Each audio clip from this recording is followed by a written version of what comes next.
हाँ, तो अपने को कुछ क्वेश्चन करेंगे आज अपन, और एनसीईआरटी बेस्ड जो एग्जाम्पल है वो एग्जाम्पल अपन करेंगे। पहला एग्जाम्पल है, कोई वस्तु 15 सेंटीमीटर वक्रता त्रिज्या की अवतल दर्पण से, कैसा दर्पण आपके पास? अवतल दर्पण है, कितनी दूरी पर है? 10 सेंटीमीटर दूरी पर रखी गई है। मतलब ये हुआ कि आपको क्या गिवन है, आपको वक्रता त्रिज्या दी हुई है अवतल दर्पण की, R इक्वल टू दिया हुआ आपको 15 सेंटीमीटर, ठीक है। और आप जानते हैं कि फोकस दूरी जो होती है वो R/2 होती है, इसलिए ये जो फोकस दूरी आई वो आई 15/2 सेंटीमीटर। अब आपको साइन कन्वेंशन भी ध्यान में रखना है। साइन कन्वेंशन कौन सा दर्पण दिया हुआ आपको? अवतल दर्पण दिया हुआ है, और अवतल दर्पण जो होता है वो इस प्रकार से होता है। इसके आउटर पार्ट पे इधर क्या होती है? पॉलिश होती है, और इसकी वक्रता त्रिज्या इस साइड में आती है, यहाँ आती है। देखो ये जो डिस्टेंस होती है इसको वक्रता त्रिज्या कहते हैं, यदि ये सी है तो, ठीक है। तो ये वस्तु की तरफ दूरी है, इसलिए कैसी होगी? नेगेटिव होगी। तो अपन यहाँ क्या करेंगे? नेगेटिव साइन यूज करेंगे, और ये आपकी आर भी क्या है? नेगेटिव, ठीक है। अपने पास एफ आ गया। आपको क्या करना है?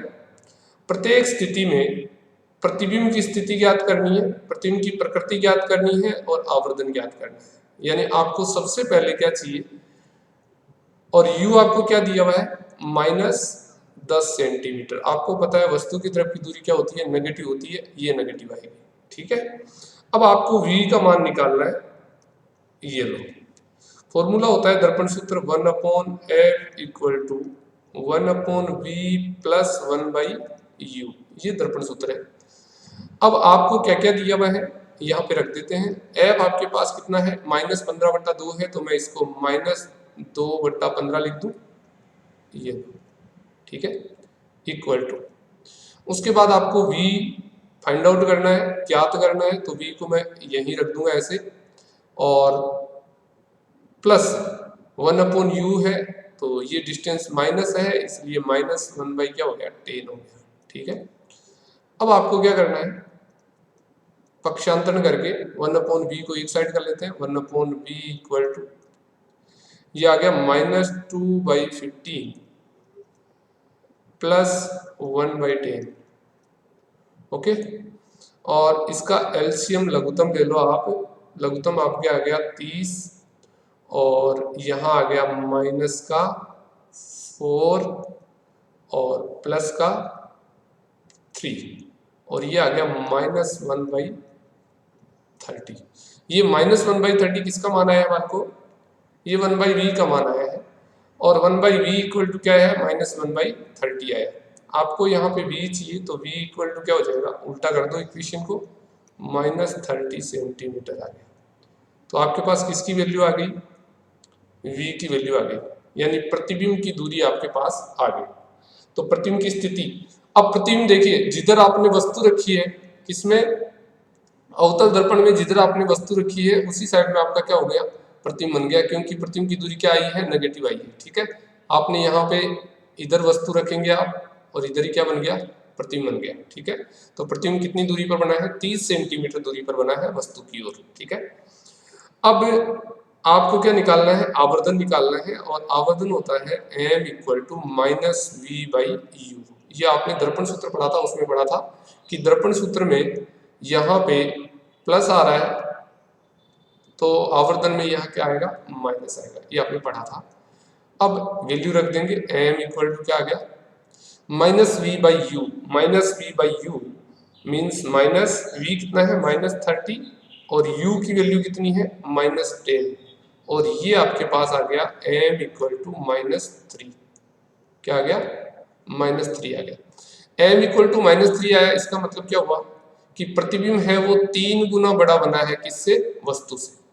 और माइनस का मतलब है कि प्रतिबिंब कैसा बना है? उल्टा बना है और वास्तविक बना है। तो प्रकृति क्या हो गई? आवर्तन तो हो गया -3, ये आपका जो आवर्धन है ये तो हो गया क्या? -3 आवर्धन।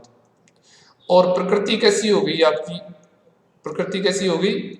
वास्तविक, और स्थिति जो है वो कितनी है, 30 सेंटीमीटर दूरी पर क्या बना है, आपका प्रतिबिंब बना है। किधर बना है, वस्तु की ओर बना है। तो सेम इसका पहला पार्ट, ये तो इसका पहला पार्ट हुआ है। सेम ऐसे ही आपका क्या होगा, सेकंड पार्ट होगा। सेकंड पार्ट में आपको क्या करना है, वस्तु की दूरी आपको कितनी दी हुई है, इस बार 5 सेंटीमीटर दिया हुआ है, 5 सेंटीमीटर दूरी दी हुई है। ठीक है, तो आप क्या लिखेंगे यहाँ पे, जो वस्तु की दूरी है u वो कितनी है, -5, वक्रता त्रिज्या कितनी है, फोकस दूरी सॉरी -15/2 सेंटीमीटर है। और आपको क्या निकालना है, दर्पण सूत्र से 1/f = 1/v + 1/u। आपको f दिया हुआ है, u दिया हुआ है, आपको v निकालना है। तो यहाँ पे v क्या आएगा, 1/v = 1/f - 1/u। f की जगह क्या रख देंगे, -15/2 और u की जगह क्या रख देंगे, -5, और इसको सोल्व कर देंगे तो v की वैल्यू आ जाएगी। ठीक है, अब v की वैल्यू आने के बाद में आपको क्या निकालना है, आवर्धन, और ये होता है -v/u। -v/u, v और u की वैल्यू पुट करेंगे, यहाँ पे m आएगा। अगर m नेगेटिव आ गया तो आप कहेंगे कि प्रतिबिंब कैसा बना है, वास्तविक, और m यदि पॉजिटिव आ गया तो आप कहेंगे कि प्रतिबिंब कैसा बना है, आभासी। ठीक है, तो m की वैल्यू आएगी, इसके आधार पर अपन बता देंगे इसकी प्रकृति कैसी होगी और इसका आवर्धन कितना आएगा और प्रतिबिंब कहाँ बनेगा, वो v का मान से पता लगेगा। ठीक है, तो ये क्वेश्चन आप आराम से इसको बहुत अच्छे से कर सकते हैं। आपको v निकालना है, दर्पण सूत्र आपको आना चाहिए। चलो सेकंड क्वेश्चन पे आते हैं। आपको क्या दिया हुआ है, आपको दिया हुआ है कि मान लीजिए आप किसी स्थिर कार में बैठे हैं, आप कार में बैठे, आप 2 मीटर वक्रता त्रिज्या के पार्श्वदर्शी दर्पण, मतलब जो साइड मिरर लगा होता है कार में, उसकी वक्रता त्रिज्या कितनी दी हुई है। पहली बात तो जो साइड मिरर लगा होता है वो उत्तल लगा होता है, ये आपको क्लियर रहना चाहिए। कौन सा लेंस दर्पण लगा होता है, उत्तल दर्पण लगा होता है। ठीक है, और उत्तल दर्पण की जो वक्रता त्रिज्या होती है वो धनात्मक होती है, तो r = 2 मीटर हो गया। और यहाँ से फोकस दूरी हो गई r/2, इट मीन्स 2/2 = 1 सेंटीमीटर। तो 1 सेंटीमीटर फोकस दूरी का आपके पास कौन सा दर्पण है, उत्तल दर्पण है, जो कार में लगा हुआ है। किसी धावक को अपनी ओर आता हुआ देखते हैं, यदि धावक 5 मीटर प्रति सेकंड की चाल से दौड़ रहा है, धावक कितनी चाल से दौड़ रहा है, मान लो यहाँ पे आपके पास कार है, ये आपकी क्या है, कार है, और यहाँ क्या है, धावक है। ठीक है, धावक कार की ओर आ रहा है ऐसे। ठीक है, यदि धावक 5 मीटर प्रति सेकंड, ये धावक जो आ रहा है वो किस चाल से आ रहा है, 5 मीटर प्रति सेकंड। इसका मतलब क्या हुआ कि धावक 1 सेकंड में 5 मीटर दूरी आ जाता है इधर, किसकी तरफ, कार की तरफ। उसका प्रतिबिंब चाल, स्थिर कार में बैठे, पहली बात तो कार आगे नहीं चल रही है, कार क्या है, बिल्कुल स्थिर है। और यदि धावक है वो 5 मीटर प्रति सेकंड से चल रहा है, कार तो एकदम स्थिर हो गई, और धावक इस कार की तरफ आ रहा है ऐसे। ठीक है, और धावक कार की तरफ आ रहा है 5 मीटर 1 सेकंड में, 1 सेकंड में 5 मीटर दूरी तय करता है धावक कार की ओर। तो इसका प्रतिबिंब कितनी चाल से दौड़ता हुआ प्रतीत होगा, यदि धावक 39 मीटर, फिर 29 मीटर, फिर 19 मीटर तथा 9 मीटर की दूरी पर है। धावक सबसे पहले कितनी मीटर की दूरी पर है, यानी आपकी वस्तु कितनी दूरी पर है, -39 मीटर दूरी पर है। ठीक है, उसके बाद आपको फोकस दूरी कितनी दी हुई है, 1 मीटर दिया हुआ है। आप क्या निकाल सकते हैं, यहाँ से प्रतिबिंब की दूरी निकाल सकते हैं, यानी धावक का जो प्रतिबिंब बन रहा है उसकी दूरी आप निकाल सकते हैं। 1/f = 1/v + 1/u, दर्पण सूत्र लिख दिया मैंने। ठीक है, अब देखो 1/f, f की वैल्यू कितनी है, 1 है, = 1/v माइनस, चाहे तो आप इसको ऐसे भी लिख सकते हैं, इसको एक बार हटाते हैं, ये लो। ठीक है, इसको आप लिख सकते हैं 1/v = 1/f - 1/u। ठीक है, और इसको लिख सकते हैं 1/v = ये हो गया f u, और ये हो गया u - f, और आपको v चाहिए तो उल्टा कर दो इक्वेशन को, ये आ गया F you upon you minus F. ठीक है, अब v निकालना आपको, मान रख देते हैं f कितना है 1 मीटर गुना -39 u। आइए u कितना है -39 और f कितना है -1 मीटर, प्लस का है इसलिए ये माइनस ही रहेगा। ये आ गया -39 बट्टा -40 मतलब 39/40। ये प्रतिबिंब की दूरी आ गई। किसके प्रतिबिंब की? धावक के प्रतिबिंब की। प्रश्न क्या चल रहा है? प्रश्न कह रहा है कि धावक 5 मीटर दूरी की चाल से दौड़ रहा है, प्रतिबिंब कितनी चाल से दौड़ता हुआ प्रतीत होगा। यानी ये जो धावक है ये वस्तु की ओर यानी कार की ओर ये धावक है, ये किस चाल से आ रहा है? 5 मीटर आता है ये 1 सेकंड में।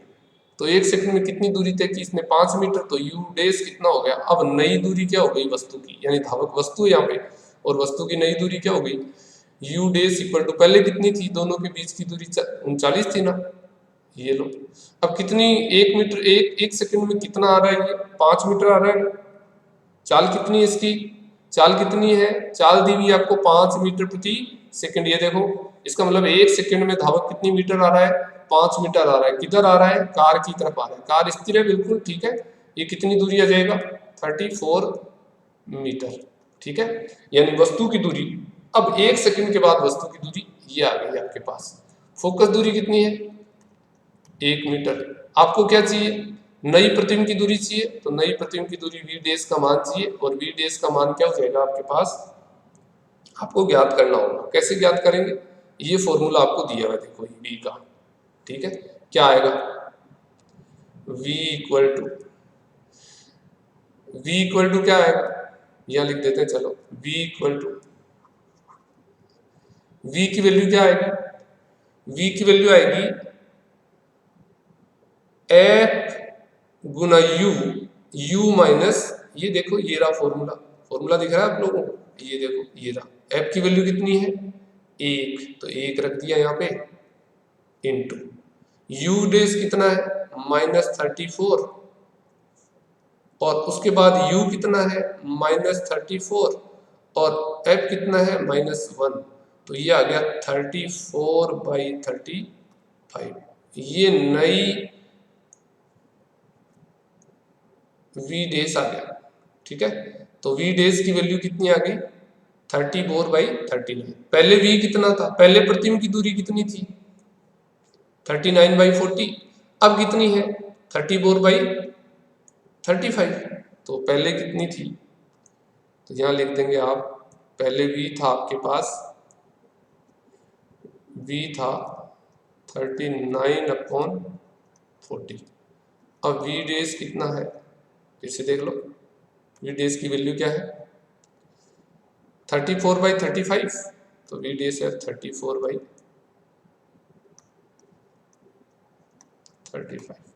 ठीक है, ये मीटर है, ये भी आपका मीटर है।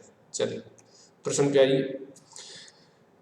किसी धावक को अपनी ओर आता हुआ देखते हैं, यदि धावक 5 मीटर प्रति सेकंड की चाल से दौड़ रहा है तो प्रतिबिंब कितनी चाल से दौड़ता हुआ प्रतीत होगा? अब प्रतिबिंब दौड़ता प्रतीत होगा, मतलब प्रतिबिंब की पहले स्थिति क्या है? ये है। अब नई प्रतिबिंब की स्थिति क्या है? ये है। इसका मतलब 1 सेकंड में प्रतिबिंब इतना आ गया। 1 सेकंड में प्रतिबिंब जितनी दूरी तय करता है वही क्या होती है? उसकी चाल होती है, या उसकी चाल की वैल्यू निकाल सकते हैं। तो 1 सेकंड में कितना चलेगा वो? ये पहले दूरी थी, ये अब दूरी है प्रतिबिंब की। ये कितने सेकंड के बाद में है? 1 सेकंड के बाद में है। तो 1 सेकंड के बाद में कितनी दूरी में परिवर्तन होगा? v minus v dash. तो पहले कितना था? 39/40 माइनस 34/35। उसके बाद एलसीएम ले लेंगे, ठीक है, और इसको क्या कर लेंगे? सोल्व कर लेंगे। और ये जो मान आएगा वो आएगा 1 सेकंड की में दूरी में परिवर्तन। किसकी दूरी में परिवर्तन? प्रतिबिंब की दूरी में परिवर्तन। और 1 सेकंड में जो परिवर्तन होता है उसी को क्या कहते हैं? चाल कहते हैं।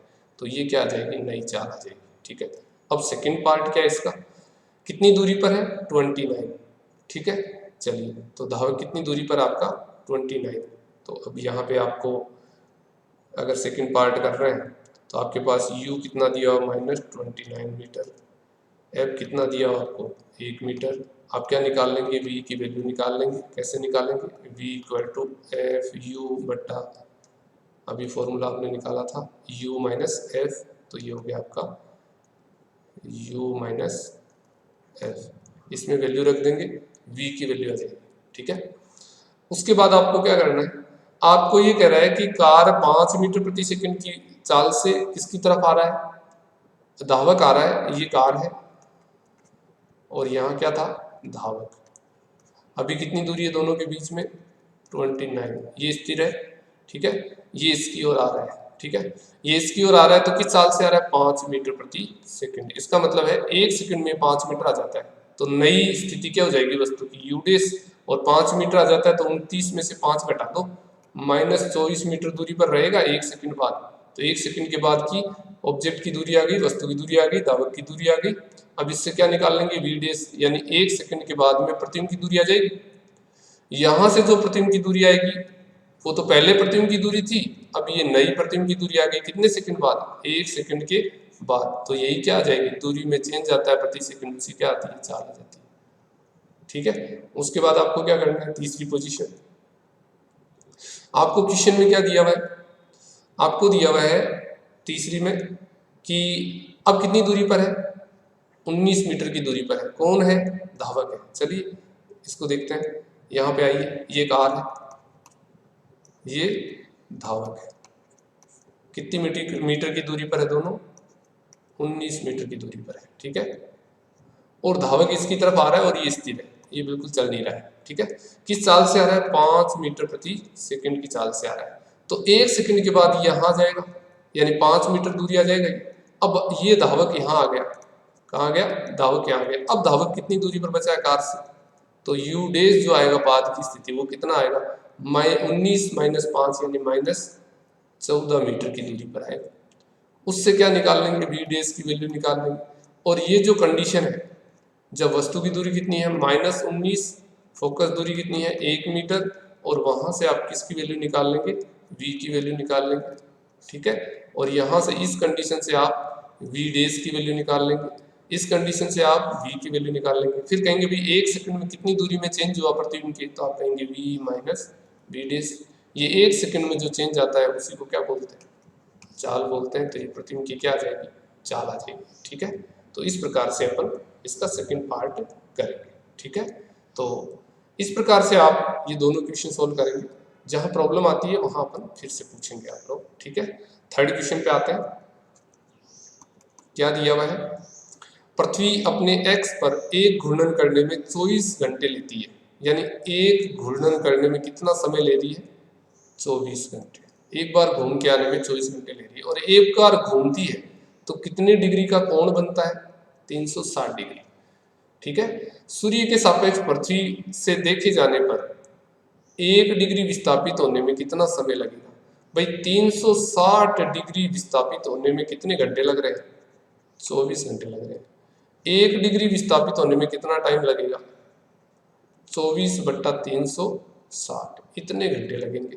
और यदि इसको मिनट में चेंज करें तो 24/360 गुना 60, इतने मिनट लगेंगे, ठीक है। यानी आपको प्रश्न कह रहा है कि पृथ्वी अपने